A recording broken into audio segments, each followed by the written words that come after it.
Wait, no, sorry. I was looking the other way. Yan. Hoy!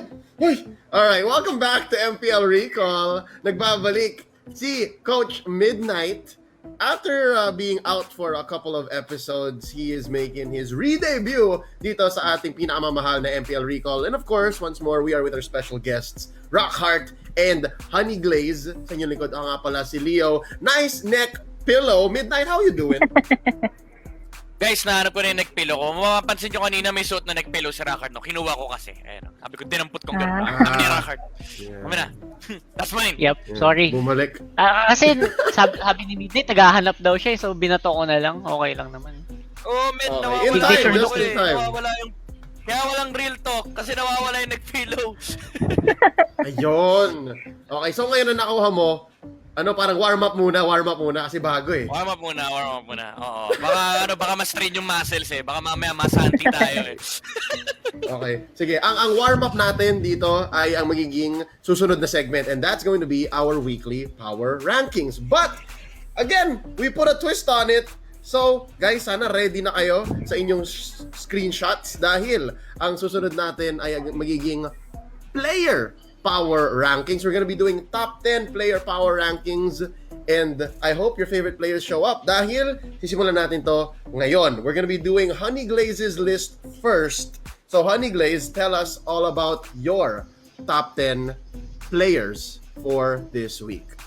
Habang ginagawa ko to, sobrang confused ako since ang dami ko nakikitang potential sa mga players, sa mga roles nila. Hindi ko alam kung ano na yung unahan ko. Pero I came up with this list na kung saan kaya ko na siyang panindigan after seeing a lot of games nung nakaraan, lalo na nung week 5. So, I put up Benny, Cutie, 2 players from the side of Aura.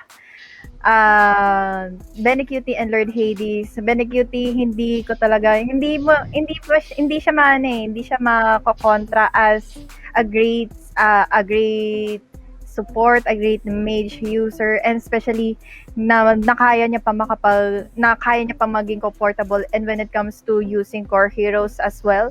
Pero I also have here 3 members then from Blacklist International below Aura PHY kasi nagkakaroon kasi sila ng lapses in which kaya pa rin talaga silang basahin dito ng Aura PH. Lalo na meron silang Benecutie and especially si Lord Hades. I have my Venus, Wise, and Oheb na ilang beses na nakakapag-outlay ng mga nagtatry sa kanyang mga counter. I also have Virtue from Work Oster and especially Yaoi na ibang klase pa rin talaga ang galawan ni Yaoi. And eto kasi ang pinaka-favorite ka talagang side laner from Bren is Flapteezy.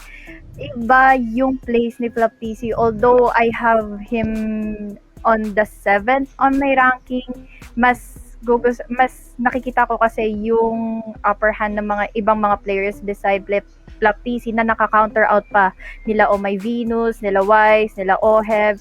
I also have Kyrie here na iba yung place niya eh. Iba yung mga positionings niya, iba yung mastery niya when it comes to using Kagura and especially Daselina. And also here, my favorite tank. Ayoko siya mawala sa listahan ko kaya nilagay ko si Chakno at the very least kahit na hindi na nagiging gaano consistent yung mga plays ng execration. Still, personal fave, Chakno.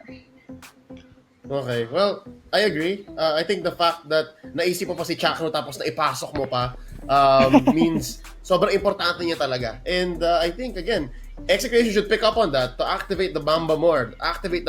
Yun ang key. But yeah, thank you so much, Honey Glaze. Real quick, tanong ko lang sa Jabba to, na magkaadikit yung mga magka-team sa listahan mo. I gotta say po, Coach. Sakto-sakto lang din talaga na dyan ko sila punesto since may nakikita akong upper advantage sa kanila between the roles ng ibang mga players sa ibang mga teams. Okay, so best yun nasa taas talaga. So that's 1 to 10. Alright, thank you so much, Honey Glaze. Guys, mamaya na kayo mag-screenshot As we're doing this, you can also put in the chat what your power rankings are for your top 10 players for the week. We'll move on over to our next guest, Rockheart. Ikaw, man, you're wearing a Zen Esports jersey. You can't pick Zen Esports players, ha? MPL lang. Kasi nag-overqualify kayo ulit eh. Again, you overqualified. You're not playing. But share with us your top 10 players. Well, that's the thing. Kung lalagay ko lang yung 5 dito, nalagay ko sana yung 6. Pero that's the thing. With here on my list, ito, quick disclaimer First time nyo makita to, gagawin ko. Kahit saang platform, kahit saang page, kahit saang website, hindi nyo makitang gumawa ako ng power rankings dito lang para dito sa Recall. Because I believe that, these are very dynamic. They change very much each and every day. Pero, going back to that list, I think we have to look at, obviously, Blacklist. They play very, very well. Oh My Venus and Edwards lang top dun sa nagbubuhat, obviously. Well, not really nagbubuhat. Most stand out for me. Followed by Lord Hades and Benny QT. I'm surprised na nag-agree tayo. And syempre, hindi kami nag-usap dito. Nagulat na lang ako. These are the teams that are really on the top of their brackets. Specifically for a good reason. They just beat teams. Chu on work, Oster Force. Dating-dati, last season ko pa sinasabi, si Chu, bigyan mo yan ng tamang team, mag-function yan, mag-shine yan, at nangyari yun nung season 7. Pakinggan yung mga cast ko nung season 6, season ganun. Chaknu is the magician. He really does magical stuff for Execration despite everyone else feeling like there's something missing, feeling like they're catching up, they're playing catch-up. Chaknu just plays his own game, and Execration gets wins. And mamaya may quick disclaimer sa dulo, by the way. In case you're wondering, nasan yung Omega, LPE, we'll talk about that. H2O, obviously, the XNXP still plays around H2O very much. That hasn't changed ever since they got into the MPL. Kyrie has been such a shining star ever since he moved to Onyx. Just really like how this young guy plays. And you still have to think about Carl Tizzy. Hindi napapansin ng mga tao kasi because of the losses, but he is flexing a lot of heroes lately. Hindi siya nag-comfort pick. They're trying out a lot of new stuff, and somehow it is still keeping Brent Esports afloat. That's why you gotta give the slot to Carl Tizzy. And Yawi, what an improvement from the last season. Followed closely by Reyna J, by the way. Sila yung dalawang pinag-uusapan ko dito. Huge improvement from what we saw last season where Kufra only, then everything else failed. This time around, Akai and everyone that you did not expect comes out from Yawi. Short disclaimer sa magtataka, nasan yung players ng Omega? Nasan yung players ng LPE? Alam niyo bakit? Kasi yung mga team na kahit anong isip ko, kahit panalo sila, hindi ko alam kung sino nag-stand out kasi they always play so well as a team. Like, there's no individual superpower. It's a team thing about these specific teams. That's why I didn't include them kasi ang hirap talaga, legit. They're so good, but they're good as a team. Yeah, I see that. I get it. And again, Omega and LPE, I don't know why they both ended up in Group B, but para silang tahimik eh. Para silang kaklase mo sa eskwelahan na tahimik lang. Pero parang ang talino ng taong to Parang ang sarap kopyahan din minsan. Pero ayaw. Mabait eh. Di ba? Trabaho lang. Wala lang. They're just working. They're just there. Yeah. Interesting. All right. I like it. Okay. So we'll move on. Thank you so much, Rockhart. That's your first ever top 10 power rankings, and we did it with players and of course on Recall. Thank you so much for gracing us sa inyong pagpapa-unlock. Right now, let's move on. Again, ang nagbabalik, ang nagre-redebut na si Midnight. Man, Coach, tell us, real talkin mo, ang iyong top 10 player power rankings. Pero i-unmute mo muna yung mic. Okay, round 2. Practice lang. Nakadebut lang eh. Okay. Practice lang, guys. Let's do it. Okay. Anyway, walang kabayas-bayas na power rankings. Let's go. Okay. Quick disclaimer. Walang creation. Okay? Walang creation. Bayan, pinakita dapat ni Direct. Magjo-joke sana ako. Number 1, Midnight. Number 2, Night Mid. Number 3. Wala na. Okay, sinayang ni Direct yung joke ko. Anyway, walang creation. So walang kabayas-bayas, walang exe, hindi ako masasabihan na uy, pumapanig kay exe. Pero I do have to note na naglagay ako ng NXP dito. Si Yawi, ever since talaga nung S6 nung nag-debut si Yawi sa MPL, talagang fan na ako kung paano siya maglaro, kung gaano siya ka-aggressive and gaano ka-clutch Yawi when it comes to specific moments, no. As much as possible, gusto ko sanang ilagay si Chakno rito, pero basic na kasi kay Chakno yun eh, hindi na standout yun eh. Chakno is Chakno. Kaya lang siya nagmumukhang standout ngayon kasi ang tagal hindi nagkukufa at nag-a-atlas ni X eh. Nung lumabas, parang ang pakiramdam natin, finally lumabas na. Pero it has been like that ever since.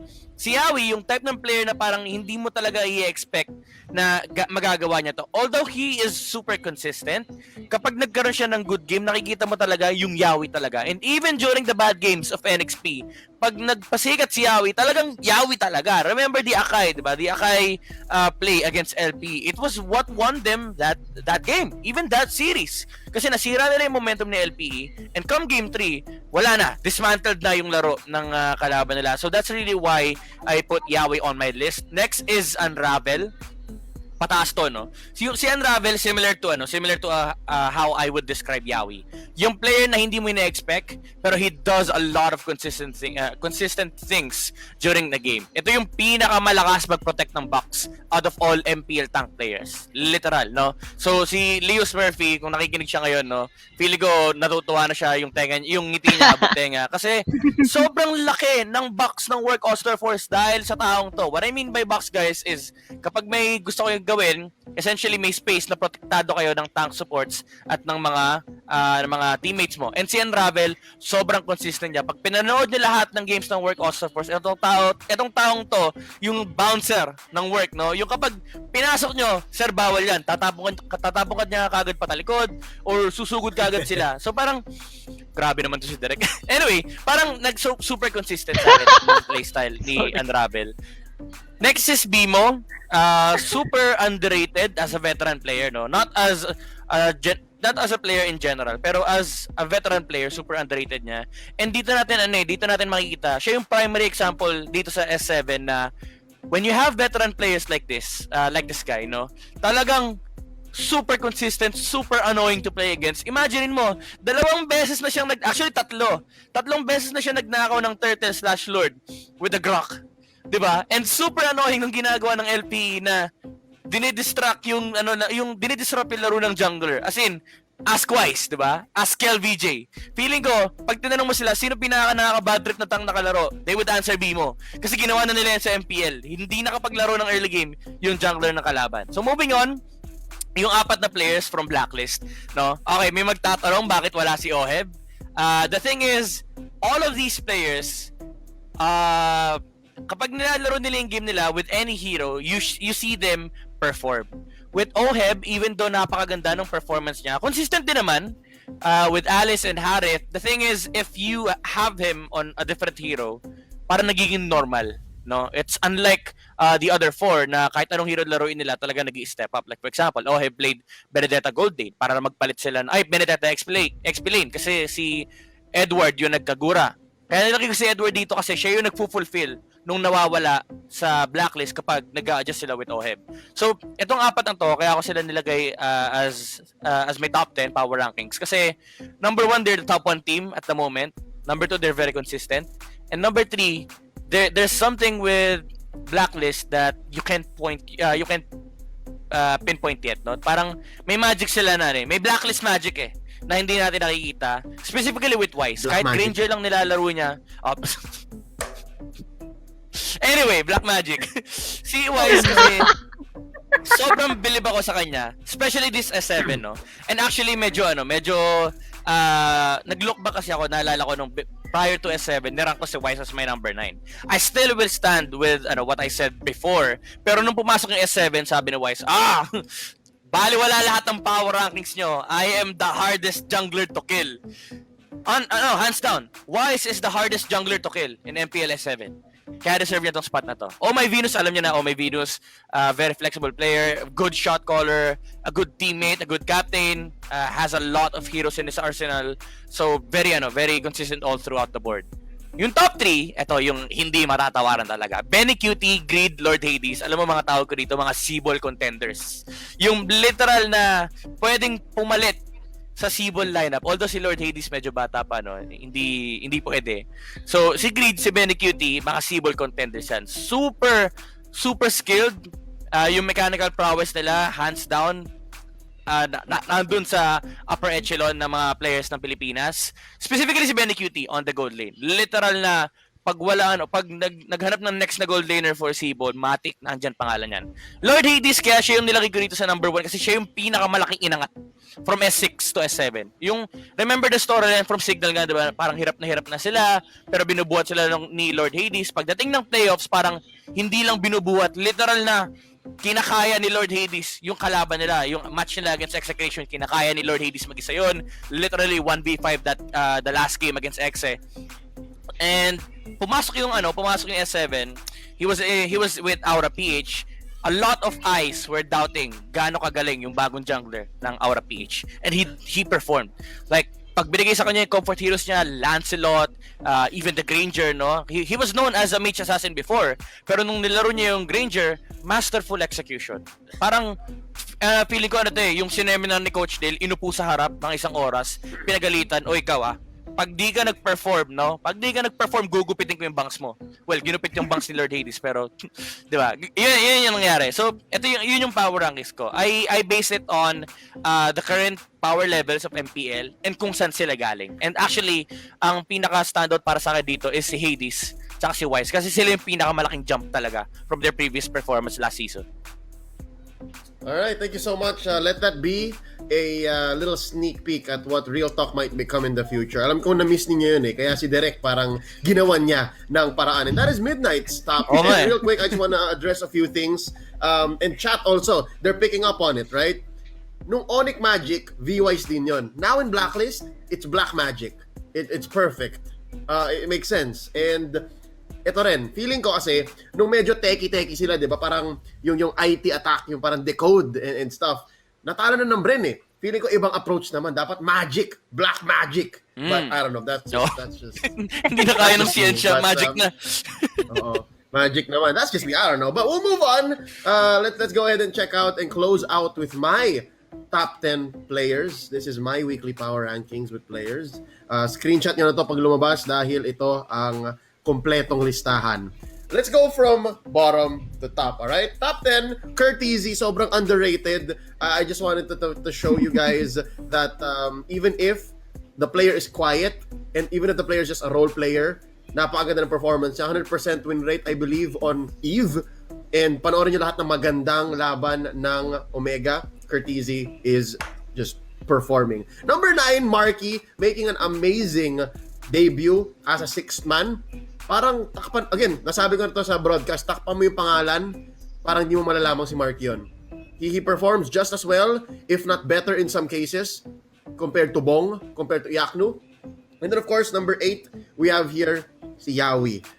Besides the fact na pogi siya, na binata, magaling siyang tank. Again, that Akai, at first sabi ko, parang underwhelming. Ba't ka nag-Akai dyan? Sure, it counters the show, pero it opened up the rest of the map, the rest of the plays for next play. So very, very impressive. And then of course, Chakno, the Chak Mamba. Again, how many times I have to say this? I said it on Twitter, said it on social media. Abangan nyo yung first pick Chakno. Okay, your first phase Chakno picks. And that should give Execration a great chance at winning a series. Number 5, number 6, that's Eson, si Uncle Eson. The backbone of Blacklist International. Ang dali kasing sabihin na ang lakas ni V, ang lakas ni Wise. Oh, Heaven Edward, pagpalitin mo yung side lanes, it's okay. But there's one thing na hindi magbabago, is nandyan si Uncle Eson. Nandyan yung kanyang Rafaela, nandyan yung kanyang Atlas. Di ba? Like, whatever you give Eson, papaganahin niya yung 4. And that's why he's my number 6. Number 5, si Kosei.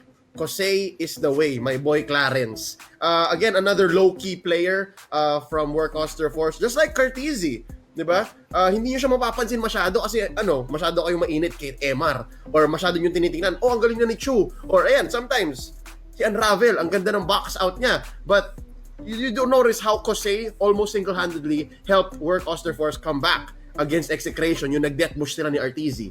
So, I gotta put Kosei here at number 5. Number 4 is Heath. I love how he came back strong with a 2-0. Diba? Ang tagal niyang na-bench. Tapos ngayon, pagbalik niya, Mr. Fundamental never lost it. So that's number 4. Rene J. Rene J is like NXP's Benny Cutie. Can I just say that? Okay. Alam niyo na yung sabihin nun. Rene J is like NXP's Benny Cutie. And then number 2, Unravel. Siguro ang lakas lang nung dating ni Unravel sa akin this week is because of how I can see Work Osterforce is not gonna be Work Osterforce without this kind of tank. Alright? Kaya ang taas niya dahil sa personal effect. But, number 1, Benny Cutie, that's it. Like, I just gotta say. Ano sabi ni Midnight to close off his bit? Right. C-ball contender. Benny Cutie, no doubt, gold laner. Give this man a slot, or at least give him a chance to show you that he belongs there. Alright? So, number 1, Benny Cutie. Also, week 5, weekly MVP. That's it. Direct pa-close na yung camera ko so that people can have a chance to screenshot it, make content, and react to how we list out our power rankings. Ako lang yata yung magulo eh. Ay, oo, ako nga lang yung magulo. Ako lang yung hindi magkakasama yung magkaka-team. But, it is what it is. Alright? That's that. I hope you guys enjoyed, and I hope you guys continue sharing with us your top 10 so we can compare and discuss. With that being said, we're gonna close off the show. Midnight, thank you so much for gracing us with your presence ulit. Kumusta? Ano mo pinaplano mo? Tagal namin hindi ka namin nakita eh. Ang pinaplano ko, interviewin ko si Nightmeat. Yan, abangan yan. Tsaka balita ko, hindi, ako kasi, interview ko si Nightmeat kasi ang narinig ko si Wolf, interview daw si Ocho Gahaba, si Leo, interview daw si yung coach ng Work Osterforce. So sabi ko, interview ko kaya si Nightmeat, no? Total, may nagpilo naman eh. Sige. Sabihin natin i-interview mo si Nightmeat. Saan natin mapapanood yon? Mapapanood niyo yan sa YouTube channel ko, no, Neil de Guzman, or sa Facebook page ko, facebook.com/mdnyt97, or just search on Facebook Midnight. Also follow niyo na rin ako sa ibang social media channels, sa Instagram at ndguzman97 or at mdnyt97, sa Twitter ndguzman97. Yun lang. TikTok pala, mdnyt97 din. Okay, I love it. Saying what's up, by the way, to one of our favorite Valorant athletes, si Jesse Vash, napadaan of Brenny Sports. Kumusta, Jesse? How you doing, Vash? Okay, so that's Midnight. Again, guys, follow him on all his social media. And of course, abangan ng... tama ba? Is your show called MPL Tambayan, yung pagkatapos ng MPL? Oo. Every Sunday, post MPL Tambayan. So, pag kapos kayo, no, gusto niyo ng usap, gusto niyo ng mga literal, yung little na mainit na usapan, no, pwede kayo tumambay sa Facebook page ko. Alright, so that's Coach Midnight for ya. Rockheart, my guy, anong nakasaad sa iyong nalalapit na naubusan ng Tagalog, I'm sorry. What can we expect from you? Where can we see you? And what are your social media handles? Yeah, first of all, feeling ko kung hindi kayo mag-Twitter na kayo. Kasi lahat ng mga kilala kong friends ko, like sila Leo, sila Midnight, sila Honey Glaze, lahat ng mga kailangan yung pakinggan na tao nandun talaga. So first of all, search nyo Rockheart, Twitter, Instagram, YouTube, TikTok. Lahat yan. Lahat ng social media, basta may Rockheart, nandun ako. Okay? Pangalawa, just follow me on my Kumu as well. I do streams there sometimes. And again, ewan ko, Twitch. Basta, search nyo lang Rockheart kahit saan, makita nyo ako. Wag lang sa YouTube kasi puro trash talk nun. Pero okay lang yun, basta. Ibang Rockheart ba yun nasa YouTube? Or ikaw din naman yun? Iba, tungkol sa akin pero hindi ako yung nag-content. So, alam mo niyo na yun. Alright, simple. Okay, basta malakas ang SEO ni Rockheart. Just search for Rockheart. And last but not least, Miss Honey Glaze, where can we find you and how can people connect with you on social media? Yan guys, pwede niyo po ako mahanap at Miss Honey Glaze. Every social, TikTok, Twitter, Instagram, Facebook. And next up for us sa Liga Adarna, Valorant po. Na-excite ako na nandito sa comment section si Jessie Bash, kaya shoutout po sa inyo. And yun nga guys, Liga Adarna Season 3 ng Women Rising namin, Valorant na. We'll be casting there together with the rest of the casters ng Liga Adarna. So, doon niyo po ako makikita this following weekend.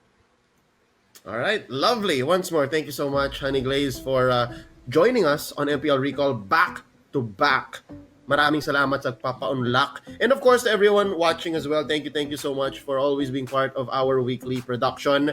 Aminin ko, sorry, medyo na-debate kayo last week, na-recorded siya, but this one, as we all know, is live. So, hope to see you again next week. We're gonna do this once more live on the Covenry Facebook page. Please like and follow us as well on YouTube. Just search up Covenry, Twitter and Instagram at Covenry as well. And of course, bilang inyong host, my name is Leo at LeoCastsPH. Maraming salamat sa pagsusuporta sa aming lahat dito sa MPL at sa inyong mga paboritong esports broadcasters. With that being said, we're gonna close off this episode of MPL Recall by showing you guys this weekend's schedule at the MPL. Parati kayo mag-iingat and always wear a mask, wash your hands, stay safe. Peace out.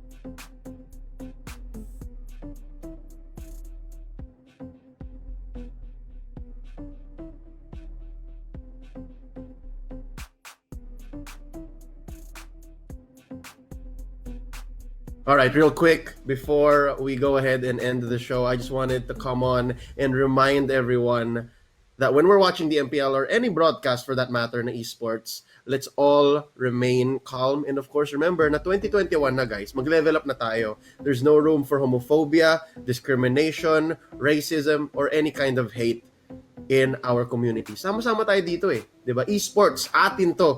We built this city, but also we build this community. So, yun lang. Do me a favor, do all of us a favor, and try to keep the comments civil, try to keep the comments relatively toxic-free, and let's just enjoy, alright? On behalf of everyone making this possible, yun lang ang aking hinihingi, and we'll see you next time. Peace out. If you enjoyed the video, consider leaving us a like, and subscribe to the channel. You can find us on Facebook via the link in the description. Thanks.